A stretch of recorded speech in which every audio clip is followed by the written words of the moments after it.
Have you ever lost yourself over something small?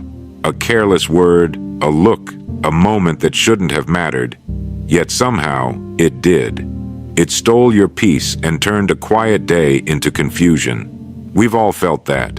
The strange pull of the outer world on the inner one. But nothing out there truly disturbs us. Nothing. It's our reaction that gives it power.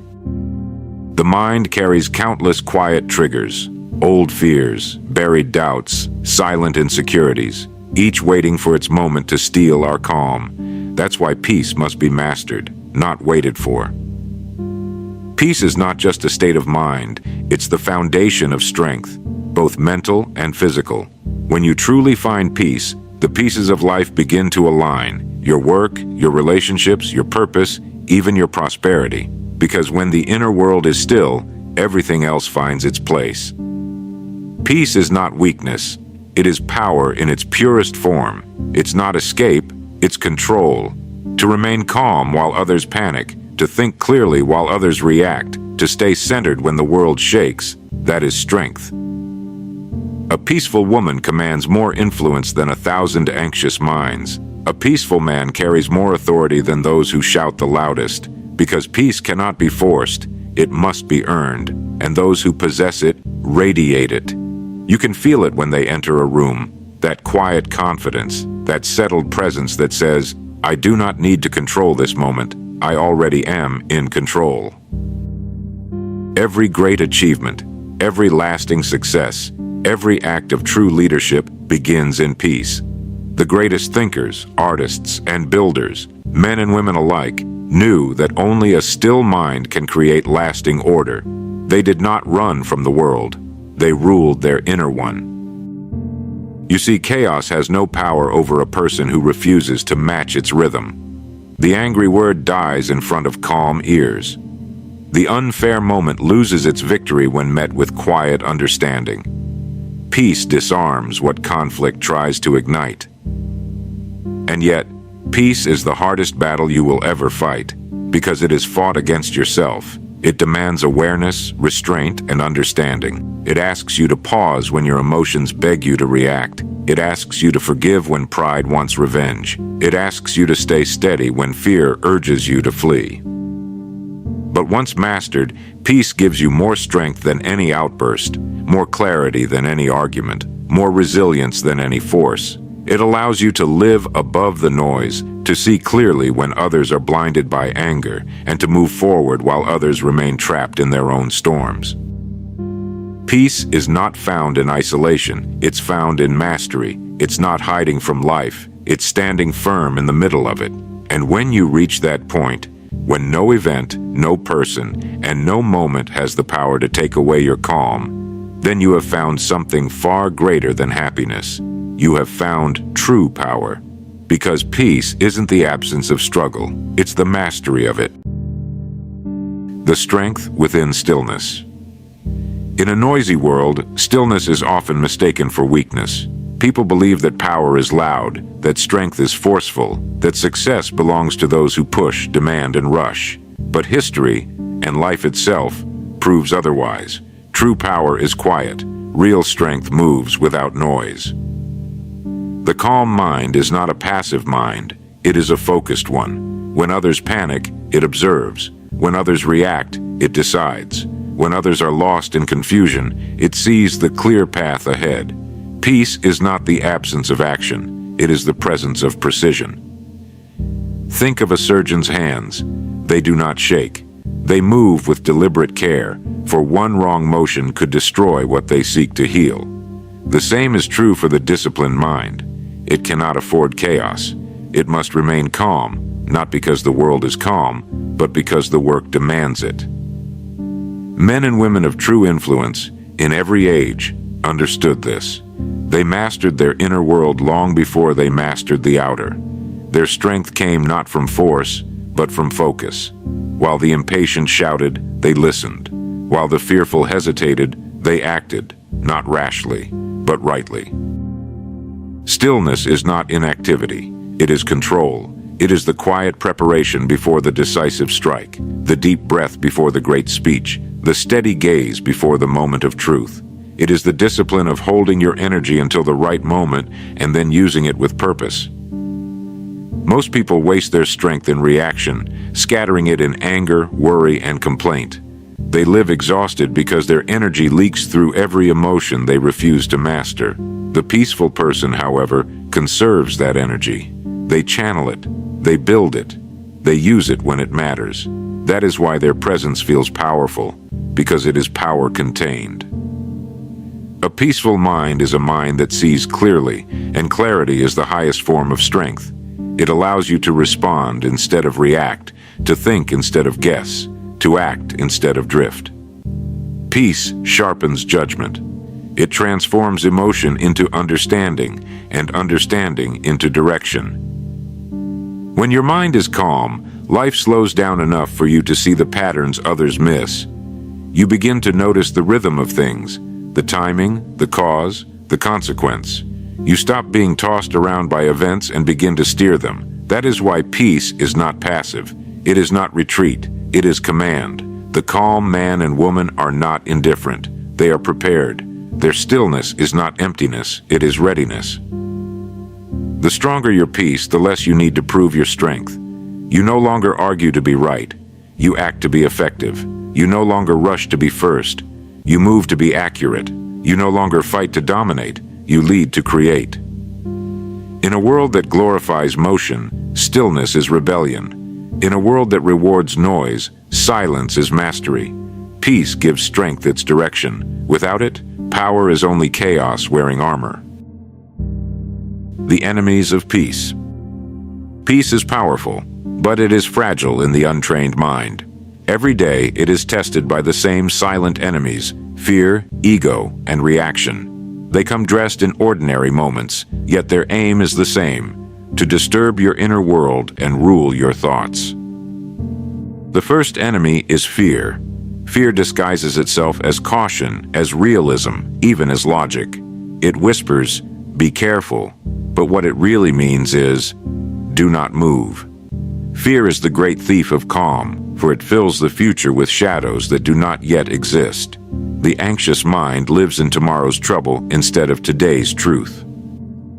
The way to disarm fear is not to deny it, but to understand it. Fear survives in the absence of clarity. It fades the moment you face it directly and ask, "What is this feeling teaching me?" Often, fear is not a warning. It is an invitation to grow stronger. The peaceful person learns to thank fear for revealing where courage must be built. The second enemy is ego. Ego is the noisy companion that demands to be seen, to be right, to be admired. It feeds on comparison and grows restless when ignored. It tells you that your peace depends on others, on their praise, their respect, their obedience. But that is not peace, that is slavery. True peace needs no audience. It is self-contained, independent, whole. The humble mind cannot be humiliated, and the quiet soul cannot be provoked. When you let go of the need to prove yourself, you become untouchable. Ego shouts to feel important. Peace whispers because it already knows its worth. The third enemy is reaction. Reaction is the reflex of an undisciplined mind. It trades control for impulse, wisdom for speed. The world speaks sharply, and the reactive person strikes back without thought. In that instant, they lose twice, once to their opponent and once to themselves. Peaceful men and women practice restraint. They understand that not every word requires a response, and not every challenge deserves a battle. They measure their actions not by emotion, but by intention. They know that silence can be stronger than argument, and that patience can disarm what anger only worsens. These enemies, fear, ego, and reaction, are not defeated once, they are managed daily. They live within each of us, waiting for weakness. That is why peace is not a possession, but a practice. When fear arises, answer it with faith in your ability to adapt. When ego stirs, remind it that quiet confidence commands more than noise ever could. When reaction tempts you, choose the pause. That pause, that single moment of control, is the proof of your strength. Understand this: you cannot live in peace and live by reaction. You cannot claim calmness while feeding your ego. You cannot build inner stillness while bowing to fear. These forces cannot share the same mind. One must rule, and the one you feed is the one that wins. Peace is not something life gives you. It is something you protect. It demands awareness, humility, and discipline. But once these enemies lose their hold, peace takes its rightful place, as both your shield and your weapon. Building inner balance. Peace does not appear by chance. It is built, carefully, deliberately, by those who learn to balance thought, emotion, and action. Like a craftsman shaping fine stone, the peaceful person works daily on their inner architecture, polishing away what disturbs, strengthening what sustains. The first element of balance is awareness. You cannot master what you do not observe. Most people drift through their days unaware of how their thoughts control them. They carry tension without noticing, argue without listening, worry without reason. Awareness is the light that exposes these patterns. When you become conscious of your thoughts, not to judge them, but to see them, you begin to separate who you are from what you feel, and that separation gives you choice. The second element is self-control. This is not suppression, it is selection. It is the art of choosing your response with intention. The disciplined woman feels anger rise, but she does not let it speak for her. The thoughtful man feels fear stir, but he does not let it decide for him. They pause, breathe, and choose. In that pause lies mastery, for between emotion and action stands the space where peace is built. The third element is order. Inner chaos thrives in disorganization, scattered thoughts, unfinished tasks, neglected priorities. Peace flourishes in clarity. A balanced mind keeps its inner house in order, time well planned, promises kept, values clear. The peaceful person does not rush because they know what matters. They move with calm certainty, not from habit, but from harmony. The fourth element is acceptance. Not all things can be changed, and not all change is progress. Acceptance is not surrender. It is wisdom. It is the strength to let reality be what it is, while still working toward what it can become. The peaceful soul no longer fights every imperfection in life. They learn to shape what they can and release what they cannot. This is not weakness, it is maturity. The fifth element is purpose. Peace without purpose becomes apathy. Purpose gives peace direction, a reason to act without anxiety, to move without haste. The man or woman who knows why they rise each morning rarely feels lost. Their peace is alive, not passive. It fuels their actions with quiet confidence and steadies their path when obstacles appear. Balance is not found in a single decision. It is maintained through daily practice. It lives in the way you speak, the way you think, the way you approach difficulty. It shows in how you treat others and how you treat yourself. And though balance can be shaken, it is never truly lost, only neglected. Return to awareness, to control, to order, to acceptance, to purpose, and peace will return with them. In a world that glorifies extremes, balance is a rare virtue. Yet it is the root of all mastery. The balanced mind does not break under pressure, it bends and recovers. It does not waste energy on storms it cannot stop. It learns to sail through them. To build inner balance is to build a foundation no chaos can crack. It is to live with your thoughts as allies, your emotions as messengers, your choices as instruments of order. And when you reach that level of harmony, peace ceases to be something you chase. It becomes something you are. Living peace in a chaotic world. It is easy to speak of peace and stillness. Anyone can feel calm when the air is soft and the world is quiet. But the true test, the real power, is to remain centered when the storm arrives. For peace has little value if it disappears the moment life becomes difficult. We do not live in a silent world. We live among noise, pressure, and endless motion. Each day brings its share of demands, disappointments, and distractions. The peaceful person is not the one who escapes it all, but the one who walks through it untouched, not because they avoid chaos, but because they no longer carry it within. To live peace in a chaotic world, you must remember this law. You are not what happens to you. You are what you choose to respond with. The calm woman in the crowd, the steady man in crisis, they have learned that control is never outside, it is always within. When anger rises around them, they do not join it. When fear spreads, they do not feed it. Their peace becomes a boundary that the noise cannot cross. People mistake it for detachment, but it is not detachment. It is mastery. They remain aware, compassionate, alert, but unshaken. How is such strength possible? It begins with presence. Peace lives only in the present moment. Chaos belongs to memory and imagination, the past that cannot be changed, and the future that has not yet come. But peace lives now, where your breath is, where your feet are, where your choices are made. The peaceful man or woman has trained themselves to return, again and again, to this moment. They do not wander in yesterday's regret or tomorrow's worry. They act here, now, and that focus gives them power. Another secret: peace does not avoid difficulty, it transforms it. When conflict arises, peace listens before it speaks. When insult appears, peace pauses before it reacts.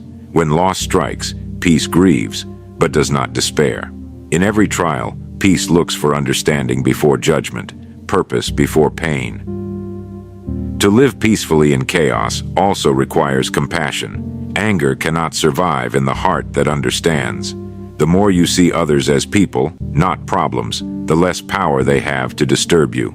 Compassion turns reaction into patience, and patience turns tension into peace. And yet, peace is not passive. It is active, steady, and deliberate. To remain calm when others lose control is not weakness, it is leadership. The peaceful person becomes a stabilizing force in every room they enter. They restore balance simply by being balanced. In a world that constantly shouts, peace speaks softly, and people listen. In a time when everything moves fast, peace moves with precision. In moments when others collapse, peace stands still and waits for truth to rise. When you live with this kind of peace, you begin to see the world differently. You no longer chase every opinion or react to every noise. You conserve your strength for creation, not conflict. You build rather than blame. You lead rather than follow emotion. And the world, sensing that calm, begins to reflect it back. Circumstances align, people respond differently, and the same life that once felt chaotic begins to flow in rhythm. Because when you change your vibration, the world changes its tone. This is not magic, it is mastery, for peace is not the prize at the end of the journey. It is the compass that guides you through it. So peace is not a luxury, it is a necessity. Without it, strength becomes tension, ambition turns to greed, and intelligence becomes confusion. But with it, every quality of the human spirit finds its highest form. When you possess peace, you no longer live as a victim of circumstance. You become the architect of it. You no longer chase control, you embody it. Peace makes you powerful because it removes the one thing that weakens all people, the loss of self-command. No army, no wealth, no title compares to the person who remains calm in the face of chaos. For calmness is the crown of mastery. It is the sign of one who has learned to rule from within. The world will test your peace every day, but it cannot take it from you unless you hand it over. Protect it, strengthen it, return to it as you would return to your breath. Because in the end, peace is not the absence of struggle. It is the strength to walk through it untouched. It is the quiet voice that says, "Nothing out there can shake me, because I have found balance in here." And when you reach that place, when your inner world stands calm no matter the storm, you will discover the greatest power any human being can hold, the power of peace.